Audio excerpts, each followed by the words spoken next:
Ассаламу алейкум, құрметті мұсылмандар. Бүгінгі жұмамыздың тақырыбы еңбек ету жайында болмақ.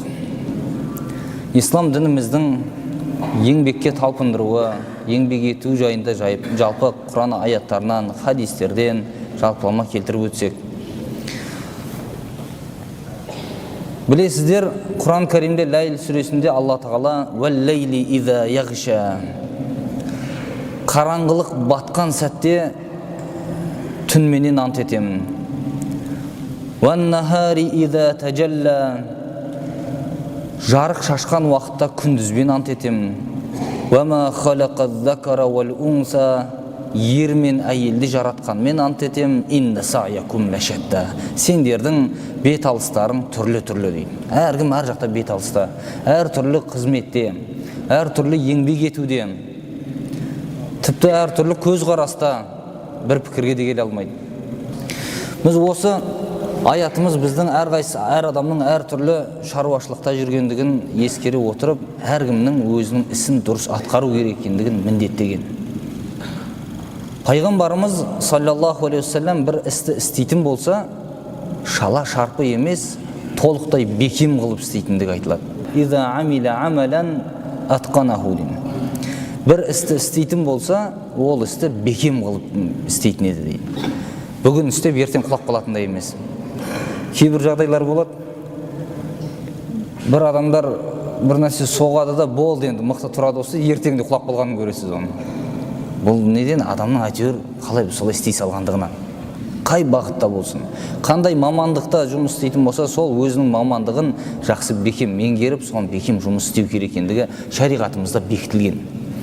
Және білесіздер, мына көбінесе әйел адамдарда емес, еркек адамдарға міндеттелген нәрсе. Бұл жұмыс істеу. Ер адамдар жұмыс істемеген уақытында, үйінде жатқан уақытында қаншалықты қадірі кетіп қалатындығын білесіздер. Бір ай, екі ай жұмыс істемей үйіңізде жатып қалсаңыз, үйге сыймайсыз да. Безіп кеткіңіз келеді, екі қолыңыз төбеңізге қойып. Өйткені ер адамның табиғатына жараспайтын нәрсе бұл. Үйде жатып алып шықпай қою деген. Қадірі бір кетеді. Бала шағасының тамағын бір таба алмайды. Одан кейін жұмыссыз адам жата бергеннен кейін білесіз, ол аурушаң болады өзі. Ана жер ауырады, мына жер ауырады. Жас келген сайын тіпті ол.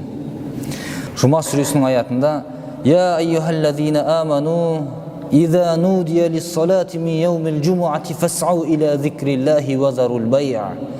Ей иман келтірген мұъминдер, жұма күні намазға шақырылса, намазға асығыңдар, саудан тоқтатыңдар деген.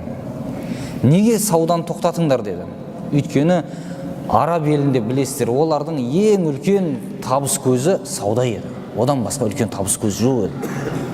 Сол табыс көзі болып тұрған, бала шағасының нафақасы болып тұрған сауданы жұма намазына тоқтатыңдар да намазға барыңдар деген. Бірінші намазға Алланы еске алуға асығыңдар, сауданы тоқтатыңдар деген. Біз осыдан көреміз, жұма намазының басқа тіршіліктен артық екендігі. Бүкіл дүние тіршілігі не болып тұрса тоқтатып жұма намазын оқып алу керек екендігі осы аяттан шығарылады. فَإِذَا قُضِيَتِ الصَّلَاةُ فَانْتَشِرُوا فِي الْأَرْضِ وَابْتَغُوا مِنْ فَضْلِ اللَّهِ. Намаз бітетін болса, тарап кетіңдер Алла Тағаланың кеңшілігінен, ризық нәсібесінен іздеңдер дейді. Жұма намазы біткеннен енді мешітте отыр деп отырған жоқ. Тарап кетіңдер деген. Жұмыстарыңа қайтадан барыңдар деп. Жұмыстың маңызды екендігін шариғат көрсетеді аяттарымен. Әр адам қызметінен босап келген болса, намаз біткеннен кейін бірден әңгімелесіп отыра бермей, жұмысына қарай асығу керек, жұмысын барып істеу керек. Мына нәрселер бар, ол талассыз нәрсе. Бір қоғамның аяққа тұру үшін, дұрыс қадамға басу үшін, ілгерілеу үшін, ол қоғам даму үшін адамдар бірігіп жұмыс істеу деген нәрсе, ол міндетті, ол керек нәрсе. Бірақ одан бөлек әр адамның өзінің бала шағасын асырарлық, бұл күнкөрістік ақша табу керек қой, нан табу керек. Осы нәрселеріне ислам діні құр қарап қалмай еңбек ету керек екендігін талпындырған. Құран Кәрімдегі мына ер адамдарды Алла Тағала басшы қылып сайлаған. Ер адамдар Құран Кәрімнің, Алла Тағаланың Құранымен кәдімгі бекітілген ер адам басшы. Бүкіл басшылықты ер адамның қолынан берген шариғат. Ар-риджалу қауамуна алян ниса бима фаддалаллаху ба'дахум аля ба'ди ва бима анфақу мин амвалихим. Еркектер әйелдерді билеуші дейін. Яғни әйелдерді басқарушы. Алла тағаланың бір-бірлерінен артық қылғандығынан және нафақа, ризық нафақасын тауып беруде бірін-бірінен артық болғандығы үшін Алла тағала еркекті басшы қылды дейді. Демек, осы аяттан шығарған ер адам бала шағасын, әйелін бағып қағуға міндетті. Егер міндетін атқара алмайтын болса, оның қадірлілігі, басшылығы мойнынан түсіп қалады, кетіп қалады.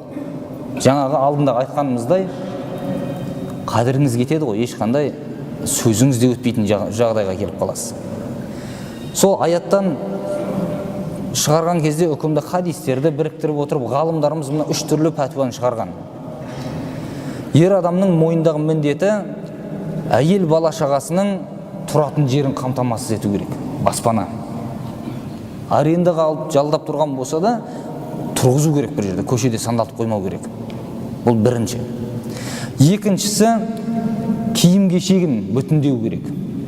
Үшіншісі, ішіп жейтін тамағын дайындау керек. Тауып келу керек соны, ризық нәсібен. Бұл ер адамның міндеті.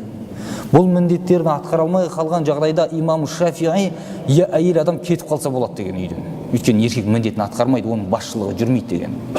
Бір басшы қол астындағыларға қарай алмайтын болса, қол астындағыларды қамтамасыз ете алмайтын болса, ол басшылығы жүрмейді оның деген сөз.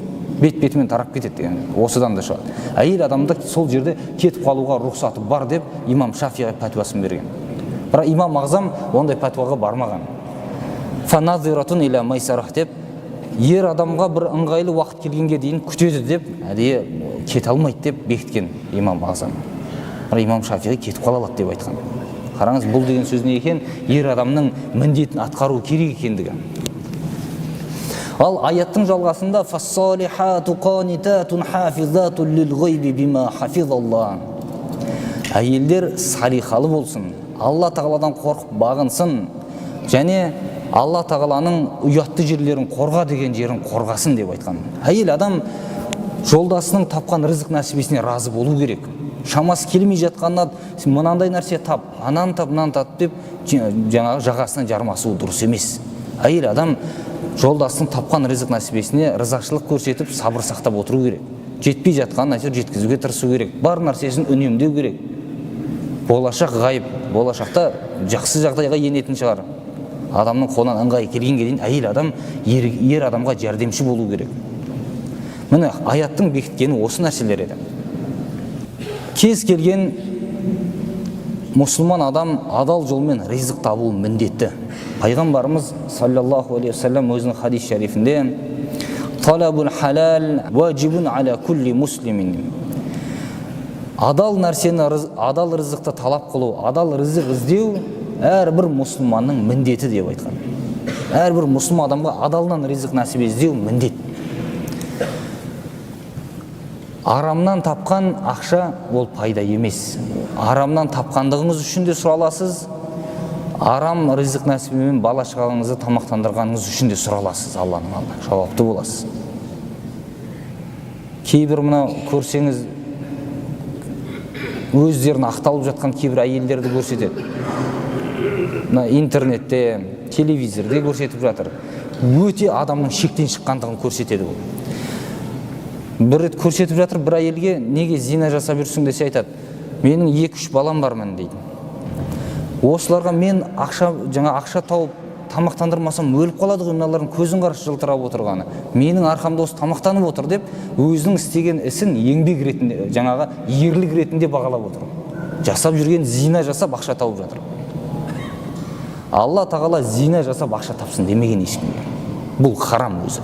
Харамнан тамақтандырған үшін де балаларын басқалар харам жегізген үшін де сұралады деген сөз. Зина жасағанша біреудің ыдысын жууға болады ғой барып. Бір ыдысын жуатын болып кірсе, адалынан ақша табатын еді. Сол бала шағасының нанын тауып беруге басқа жол. Я болмаса бір жердің еден жуғыш болып кіруге де болады. Шын адалмен тамақ тапқысы келетін болса. Ал бұл нәрсені бізге көзімізге көрсеткен сайын көзіміз үйреніп бара жатыр сол нәрсеге. Не істейді? Бала шағасын бағу керек қой деп кейбір адамдар, надан адамдар кейбір, жаны ашып соған дұрыс қой енді, басқа не істейді деген сияқты пікір айтады оған. шариғатымыз үзілді кесілді харам еткен нәрселер. Мұсылман адам Алла тағаладан қорыққан бойда адалынан ризық нәсібе табуға тырысу керек. Адалы өте маңызды. Кез келген жұмыс істеп жатсаңыз, ер адам болыңыз, әйел адам болыңыз, міндетті түрде адалынан ғана керек. Оңай жолмен келгеннің ешқайсысы берекелі болмайды. Ма акала ахадун тааман қатту хайран мин ан яъкула мин амал ядихи. Ешқандай да бір адам өзінің еңбегімен тапқан тағамнан асқан хайырлы бір тағам жеген емес дейді. Әркім өз еңбегімен өзінің терін төгіп тамақ табатын болса, содан жеген тамағы шынында адамға сіңімді болады, берекелі болады. Бұл өте маңызды. Ва инна набияллахи Дауд кана яъкулу мин амали ядихи. Расында Алланың елшісі Дауд пайғамбар тек қана өзінің қолымен тапқан еңбегінен ғана жейтін еді дейді. Өзінің терін төгіп тамақ табады, соны ғана жейтін еді. Әйтпесе Дауд пайғамбар патша болған. Бір әрі пайғамбар сөзін түгіл түкірігі жерге түспейтін адам еді. Соншалық құрметті, бірақ өз еңбегімен еңбек етіп, содан түскен ақшасынан тамақ алып жейтін еді. Абу Бакр халифа болып сайланған уақытында сахабилер базарда жүріп қараса, Абу Бакр базарда ешкі сатып тұр екен. Сонда айтады: "Ей Абу Бакр, мынауың не?" дейді. "Сен халифасың ғой" дейді. "Сол кезде мен де күнімді көруім керек қой" деген. Сонда сахабилер жиналып, алдыңғы қатарлы сахабилер: "Абу Бакрдың мынаусы дұрыс емес" дейді. "Базарда жүрген несі, бұл мемлекеттің ісін басқару керек. Бұған бюджеттен ақша бөлінетін қылайық" дейді, ризық нәсібесін жейтіндей қылып. Сөйтіп бюджеттен ақша бөліп, содан кейін барып тоқтаттырған: "Сен шықпа" деп адамдардың қарсы болуымен. Әйтпесе өз ризығын ол да өзі табуға талпынып жүрген адам еді. "Мен ел басқарып отырмын" деген жоқ еді ол кезде. Сондықтан да қараңыз, сонша бюджеттен оған ақша бөлініп тұрған болса да, әйеліне айтады: "Біздің күнделікті ішіп жеген тамағымыздан бөлегін артығын алып қалып отыр" дейді. "Есепте" дейді, "қанша болады екен" дейді. Күнделік жеген, ішкен жегендерінен артылған алып қалып отырып, ең соңында міне мынанша шықты деп көрсетеді. Мынанша тамақ артық тұр екен дейді. "Мынау демек біздің ақымыз емес, бұл" деп қайтадан бюджетке қостырып жіберген. Сонда да жаңағы жеген тамағым адалымен болсын деп, мұсылмандардың малын жеп отырмын деп, соншалықты адал қарағандығы. Пайғамбарымыз саллаллаху алейхи уассалам хижрет етіп Мадина қаласына барғаннан кейін сол жерде сахабилерді бірін-бірімен дос қылған, мұхажир мен ансарды. Оны білеміз баршамыз. Солардың арасында Саад пен Абдурахманды екеуін дос қылады. Сонда Саад айтады Абдурахманға: "Ей Абдурахман, пайғамбар екеумізді дос қылды. Енді сен мынаны біл, мен Мадина қаласының ең бай адамдарының бірімін" дейді. "Мына үйімнің жартысы сенікі болсын, жартысы менікі. Малымды теңдей бөліп алайық. Я болмаса мен қайтыс болсам, менің мирасқорым сен бол" дейді, "мұрагер ретінде. Саған қалдырайын мал дүниемді" дейді. "Екі әйелім бар, біреуін саған берейін" дейді. "Ажырасайын да біреуін саған берейін" деп айтқан. Сонда Абдурахман айтады: "Алла тағала сенің мал дүниеңе де, әйел бала шағыңа да береке берсін. Маған базардың жолын көрсет, базар қайда" дейді. Сонда базардың жолын көрсетеді. Сол базарға барып өзінің еңбегімен ақша табуға тырысады. Сөйтіп сол жерде адамдардың жүгін тасып береді, басқа қылады, базарға барып еңбек етіп жүріп ақша жинайды. Бұл нәрсені пайғамбарымызға барып Саад барып айтады: "Абдурахманға осындай деп айтып едім, бірақ қабылдамады" дейді. Сонда пайғамбарымыз саллаллаху алейхи ва саллям алғашында мына нәрсеге рұқсат береді: "Мал дүниеңді бөлісуің дұрыс" дейді. "Өлсең мұрагер қылып оны қоюыңа болады артына" деп пайғамбарымыз рұқсат береді алғашында. Бірақ Алла тағала аят түсіріп: "Ва улул архами ба'духум аула би ба'дин фи китабилла". Алланың кітабында бұл мал дүниеге мирасқор болу қан жағынан туыс болған бауырлар лайықты дейді бұған. Сөйтеді бала шағасы, өзінің бауырлары, ата-анасы, сол адамдары бұған лайықты екендігі, дос емес. Досы бұған лайықтырақ емес екендігін Құранның аятымен бекітіп, мұрагер бола алмайтындығын бекіткен. Ал екі әйелінің біреуін беру деген нәрсеге пайғамбарымызға келіспеген, ондай нәрсе дұрыс емес деген. Бірақ кейіннен Абдурахман біраз күндер өтеді, қолына ақша ұстап келді дейді. Ол ақшасы кейбір кітаптарда 2 қой сатып алатын дәрежедегі ақша еді дейді. 2 қой сатып алады сонда қолында жинаған ақшасына. Сонда қазір тірім айтқан бір 50-60 мың теңгедей ақша жинаған ғой. Сонымен енді осы ақшама Құдай қаласа үйленемін деп айтады. Қараңыз, бұл деген сөз әрбір мұсылман біреуге масыл болмастан өз еңбек ету керек екендігін. Өз еңбек етіп тіршілігін көру керек. Әйел бала шағасы бар болатын болса, әйел бала шағасын еңбек етіп бағу керек. Біреуге масыл болып отырған еш жақсы. Сосын мынау сұраншақтық, қайыршылық деген нәрсе бар. Бұл нәрсе адамды қара бет қылады деген қиямет күнінде. Қайыршылық ісімен айналысқан адам қиямет күнінде Алла Тағаланың алдында қара бет болып тіріледі. Ол қияметті қоя тұрайық, қазірдің өзінде адам қара бет болып кетеді ғой, дүниенің өзінде. Көріңіз, қайыршыларды сырттан көрсеңіз, сізге қарай қарап қалса қашасыз ғой алыстан. Меніңге бір нәрсе сұрар ма екен деп. Өйткені адам өзін өзі қара бет қылып алған. Содан білесіз. Бір күні пайғамбарымыз саллаллаху алейхи вассалам мешіттен шықса, бір адам қайыр тілеп тұр екен мешіттің алдында. Сахаби жаңағы кісі. Өте пақыр адам, түгі жоқ, жейтін де ішетін ештеңесі жоқ. Шынымен қайыршылыққа мәжбүр адам. Қайыр тілеп сол жерден Алла адамдардан сұрап тұрғандығынан пайғамбарымыз саллаллаху алейхи вассалам оған айтады: сенің үйіңде нең бар дейді, қандай заттарың бар деп сұрайды. Сонда жамылып жатып жүрген көрпеміз бар дейді. Одан басқа не бар дегенде су ішіп жүрген бір ыдысымыз бар дейді. Басқа дегенде басқа ештеңе жоқ үйде дейді. Қараңыз, кедейлігі қаншалықты. Бір көрпемен үйінде жаңа су ішетін ыдыстан басқа еш нәрсе жоқ екен. Сонда пайғамбарымыз саллаллаху алейхи вассалам алып кел онда сол екеуін дейді. Алып келеді жаңағы кісі. Содан кейін мешіттегі адамдарға пайғамбарымыз айтады: мына екеуін кім сатып алады дейді. Сонда бір кісі: мен 1 дирхамға алайын екеуін дейді. Бұдан қымбат алатын адам бар ма дейді. Ешкім үндемейді. Екінші рет айтады, үшінші рет айтады тағы да: қымбатырақ алатын адам бар ма деген кезде бір сахаби: я Расулалла, мен 2 дирхамға алайын дейді. Сонда мейлі деп соған сатады сол екеуін. 2 дирхамын алып қолына біреуін айтады: мына біреуіне үйіңе ризық нәсібе ал дейді, бала шағаң жейтіндей тамақтанатын.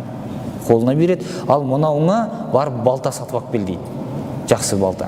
Екінші риуаяттарда балта мен арқан сатып ал деп айтты дейді 1 дирхамға. Сонда ана кісі барып айтқанын істеді. Келген уақытында балта мен арқанын қолына ұстап келеді. Енді осы екеуін алып алды, таудан отын тасы дейді. 15 күн бойына мен сені көзім көрмесін мына жерден дейді. Еңбек ет дейді. Сонда жаңа кісі 15 күн бойы отын тасып әбден еңбектенеді. Еңбектеніп 15 күннен кейін пайғамбарымыз саллаллаху алейхи вассалам жаңа кісіні көріп қалады. Не болды деген кезде қалтасынан 10 дирхам шығарып көрсетеді. Міне дейді, ақша таптым дейді. Сонда сол 10 дирхамыңды енді үйіңе ісіңе пайдалан дейді. Сонда осыған не істейін деп жатсың деген кезде мен бұған киім алам, азық түлік алам үйге, мына керек жарағыма жаратам деп айтады. Сенің осы ісің қол жайып жаңа елден сұрағаннан және қиямет күні қара бет болып тұрғаннан әлде қайда қайырлы емес па дейді. Қараңыз, еңбек етуге шақырғандығы, қайыршылықты тоқтату керек екендігі. Бұл дүниеде қара бет болған сияқты қияметтің күнінде кәдімгі қара дақ болып бетіне басылады бұндай нәрсе. Бір күні бір сахаби көрінбей қалады ешқандай. Сонда пайғамбарымыз саллаллаху алейхи вассалам оны сұрайды адамдардан: пәленше қайда деп сұраған кезде ол үйінен шықпай құлшылықпен айналысып жатыр дейді. Тек қана құлшылықпен айналысады. Оның ризық нәсібесі қайдан келеді сонда дейді. Пәленше деген бауыры бар, сол бауыры оған тамақ әкеп тұр дейді. Сол бауыры одан гөрі әлде қайда жақсы құлшылықта дейді. Көрдіңіз ме? Бала шағасының ризық нәсібесін табу деген сөз оның өзі үлкен құлшылық. Үлкен ғибадат. Алла Тағала әмір етті. Жаса деп. Бұл да Алланың әмірі. Енді намазбен тең емес ол. Намазын өтегеннен кейінгісі бірақ. Мынандай қате түсінікке кетіп қалмасын адамдар. Мен намаз оқымасам да жұмыс істеп жатырмын, бұл да ғибадат деп ойламасын. Ондай емес. Ғибадат бөлек өзінше құлшылық. Ал бірақ Алла ризалығы үшін, Алланың әмірі осы: бала шағамды тамақтандырайын, аш қалмасын, біреуге қолын жайып қалмасын, елдің балаларынан кері қалып қалмасын деп талпынып еңбек етуіңіз, бұның өзі сауапты ғибадаты көміне кіреді. Алдыңғы уағыздарымызда айта кеткен едік, естеріңізде болса, тәуекел жайлы тақырыпта тәуекелдің 3 түрі бар екендігін. Өйткені тәуекелдің мына еңбекпен, ризық нәсібімен тікелей байланысы болғандығынан. Тәуекелдің 3 түрі бар деп айтқан едік, естеріңізде болса. Бірінші түрі еңбек етіп нәтижесін Аллаға тапсыру еді. Тәуекел. Еңбегіңізді етесіз, ештеңе істеместен Алла тағалаға тәуекел ету деген нәрсе жоқ екен. Бұл қолыңыздан келетін не? Егетін адамсыз ба? Егініңізді егуіңіз керек. Жасайтын бүкіл жаңағы шөбін тазалау керек жерін тазалап, суару керек па? Суарып, нәтижесін Алладан күтесіз. Тәуекел деген сол. Бұны жасау керек. Бұны бүкіл ғалымның қолдағаны осы. Пайғамбарымыз саллаллаху алейхи вассаламның алдына бір кісі келген уақытында түйесінен түсіп бері қарай келе бастайды. Сонда пайғамбарымыз түйеңді байладың ба деп сұрайды. Сонда мен Аллаға тәуекел еттім дейді. Пайғамбарымыз түйеңді байла, содан кейін тәуекел ет дейді. Көрдіңіз, сонда ең бірінші қолыңыздан келетінді істеуіңіз керек, нәтижені Аллаға тапсыру керек екендігі. Бұл бір. Еңбек етіп, ар жағынан Аллаға тәуекел ету, Алла тағаладан нәтижесін күту. Екіншісі бар: وَلَوْ أَنَّكُمْ تَتَوَكَّلُونَ عَلَى اللَّهِ حَقَّ تَوَكُّلِهِ لَرَزَقَكُمْ كَمَا يَرْزُقُ الطَّيْرَ تَغْدُو خِمَاسًا وَتَرُوحُ بِطَانًا. Егер сендер Алла тағалаға лайықты түрде тәуекел ететін болсаңдар, таңертең аш шығып, кешке тоқ келген құсты ризықтандырған сияқты сендерді де ризықтандырады деп айтқан. Осы хадисті екінші түрі деп алған тәуекелдің.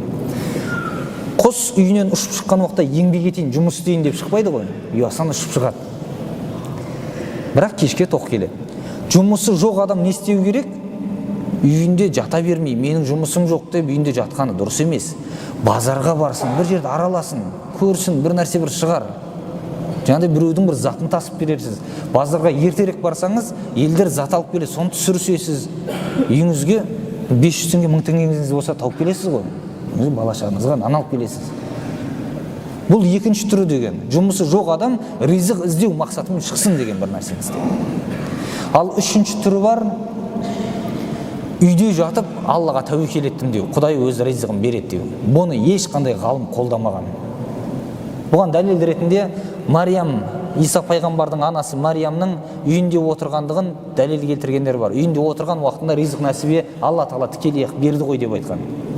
Бірақ сол Мариям сүресінің өзін көрсеңіз, Мариямға айтады: وَهُزِّي إِلَيْكِ بِجِذْعِ النَّخْلَةِ تُسَاقِطْ عَلَيْكِ رُطَبًا جَنِيًّا.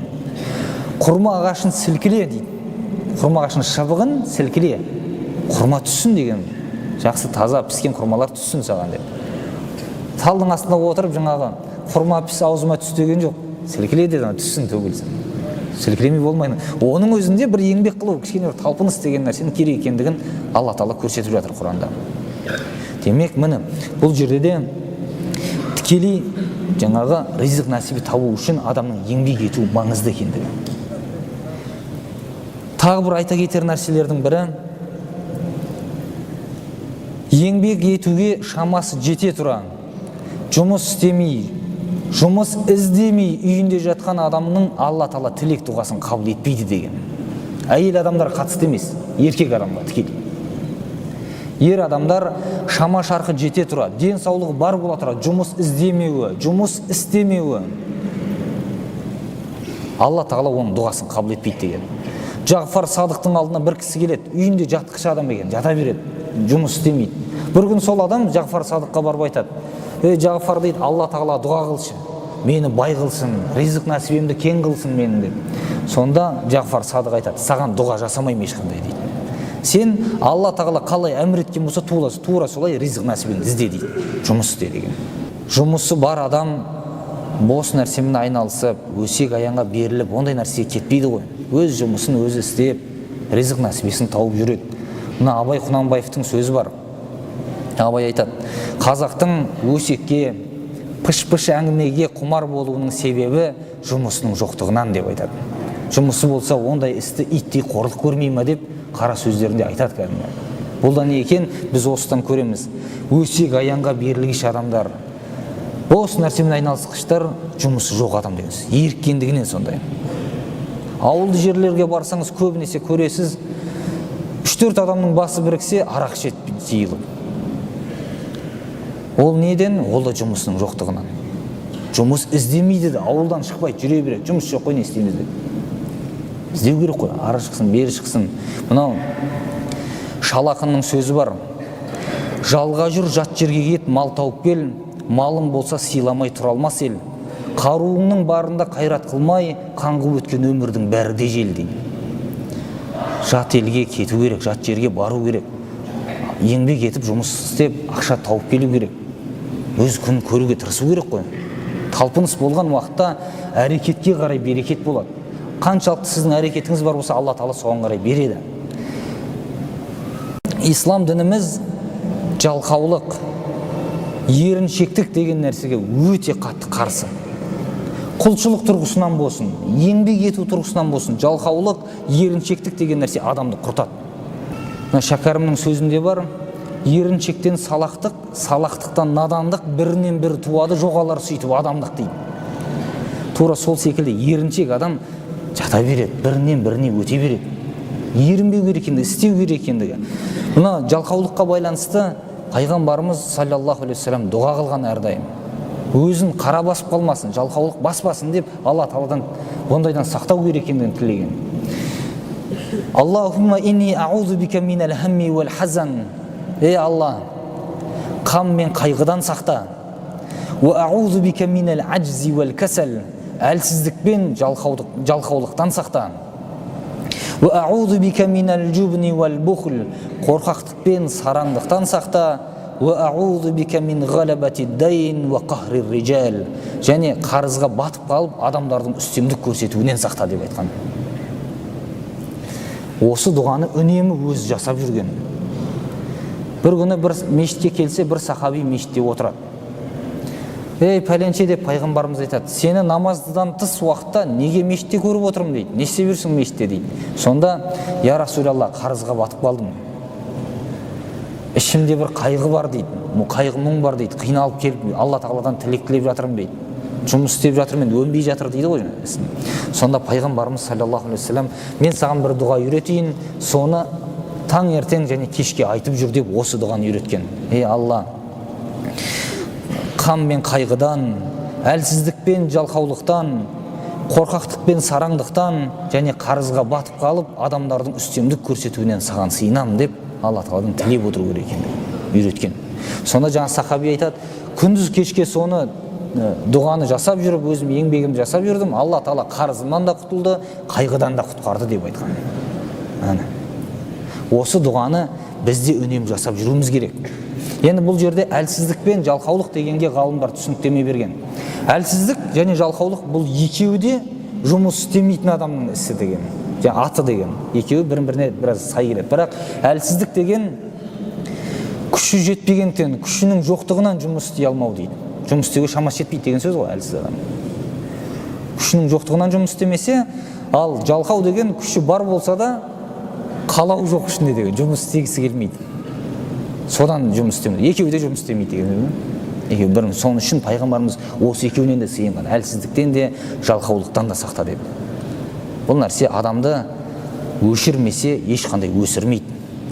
Бір жалқаулыққа, еріншектікке үйреніп алған адам ризық нәсібесінен де құр қалады, құлшылығы да зая кетеді. Еріншек адам құлшылықты жасағысы келмейді. Ислам дінімізде бос қою деген нәрсе жоқ. Мысалға, бір адам түрмеде жатса, түрмеде жатқан адам енді бір ненің 4 қабырғаның ішіне қамақ қойған. Бірақ соның өзін шариғат бос қойдырмайды. Жоқ дегенде 5 уақыт намазын оқу керек ол. Сол ішіне жатса да намаз оқып отыру керек. Кешке дейін жаңа қамақ қойды екеніп жата бергізбейді. Намазын өтеп тұру міндетті болады бәрібір. Оның өзі бос қоймау деген сөз адамда. Уақытқа қоныш келмейді, құлшылығын жасай алады, қолынан келіп тұрған сол өзінің 4 қабырғаның ішінде құлшылығын жасап отыру керек. Бос қойдырмайтындығын. Шариғатымыз бос болу, жалқауланып жату дегенге қарсы. Жаңа нәрсені қайта кетейік. Үйінде жатып еңбек етуге шамасы жететін адам еңбек етпейтін болса, тілек дұғасының өзі қабыл болмайды деген. Сақтану керек. Шама шарқыңыз келгенше жұмыс істеуге талпыныңыз. Жұмысыңыз жоқ болса, жаңағыдай базарды іздеп, ар жақ бер жақтан бір не бар екен, бір қай жерден ақша табуға болады, аз-маз болса да, сол нәрсеге талпыну керек. Ер адамның міндеті. Егер ертең сіздің бала шағаңыз қатты ашығып, ауырып қалып емделмей, я болмаса біреуі жазатайым қаза болып кетіп жатса, сондай жағдайдан Алла Тағала қиямет күні сізден сұрайды соны. Неге мына бала аштан өлді? Неге қаратпадың? Әйел адамнан сұрамайды, әйелдің ондай міндеті жоқ. Әйелдің ақша тауып келу керек, жаңағы адамдар тамақтандыру керек деген ондай міндеті жоқ. Бұл ер адамның міндеттері. ер адамдар ұмытпауымыз керек. Бұл нәрсені шама шарқымыздың келгенше жанұямызды бағуға талпынуымыз керек. Алла тағала баршамызды еңбек етіп адалынан пайда тапқан құлдарынан етсін. Амалдарымызды, салихалы істерімізді өзінің хұзырына қабыл етсін. Қарызға батып қиналып қалған бауырларымызға Алла тағала өзінің жәрдемін берсін. Субханакаллахумма бихамдик, ашхаду ан ла илаха илля анта, астағфирука ва атубу илейк.